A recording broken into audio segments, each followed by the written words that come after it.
இன்னைக்கு நம்ம multi speed cycle பத்தி தான் பார்க்க போறோம். நான் உங்க கிஷோர். இனி நம்ம பார்க்க போறது டொரண்டோவோட ஃப்ரேசர். இந்த சைக்கிளை கனடால டிசைன் பண்றாங்க அண்ட் இதோட ஃப்ரேம்க்கு லைஃப் டைம் மேனுஃபேக்சரிங் வாரண்டியும் கொடுக்குறாங்க. நெக்ஸ்ட் இதுல வாட்டர் டிகல் ஸ்டிக்கர்ஸ் கொடுத்துருக்காங்க அண்ட் இதுல உங்களுக்கு இன்டர்னல் கேபிள்ஸும் கொடுத்துருக்காங்க. தென் இதோட பாட்டம்ல பாத்தீங்கன்னா உங்களுக்கு பாட்டில் ஹோல்டர் ஃபிக்ஸ் பண்ற ஆப்ஷன்ஸ் கொடுத்துருக்காங்க. டொரண்டோ ஃப்ரேசர்ல டியூல் டிஸ்க் ப்ரொவைட் பண்றாங்க. ஃப்ரேசரோட ஃப்ரண்ட்லயும் ரியர்லயும் local adjustable disc machines provide பண்றாங்க. நெக்ஸ்ட் பாட்டம் பிராக்கெட் வந்து உங்களுக்கு பேரிங்ல கொடுத்துருக்காங்க.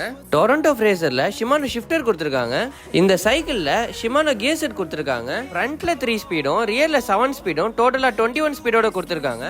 நெக்ஸ்ட் இந்த சைக்கிள்ல சைக்கிளிங் சஸ்பென்ஷன் கொடுத்துருக்காங்க. இந்த சைக்கிளோட ஃப்ரண்ட்ல பாத்தீங்கன்னா உங்களுக்கு குவிக் ரிலீஸ் கொடுத்துருக்காங்க. நீங்க ஈஸியா அதை ரிலீஸ் பண்ணி அந்த டயர்ஸை டிட்டாச் பண்ணி எடுத்துக்கலாம். நெக்ஸ்ட் டொரண்டோ ஃப்ரேசர்ல உங்களுக்கு ரியர்ல டீரைலர் கார்ட் கொடுத்துருக்காங்க அண்ட் மேனுவல் அட்ஜஸ்டபிள் சீட்ஸும் கொடுத்துருக்காங்க.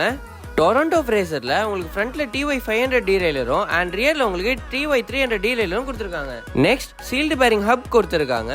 ஃபைனலா பாத்தீங்கன்னா டொரண்டோ ஃப்ரேசர் வந்து உங்களுக்கு மல்டிபிள் கலர்ஸ்ல அவைலபிளா இருக்கு.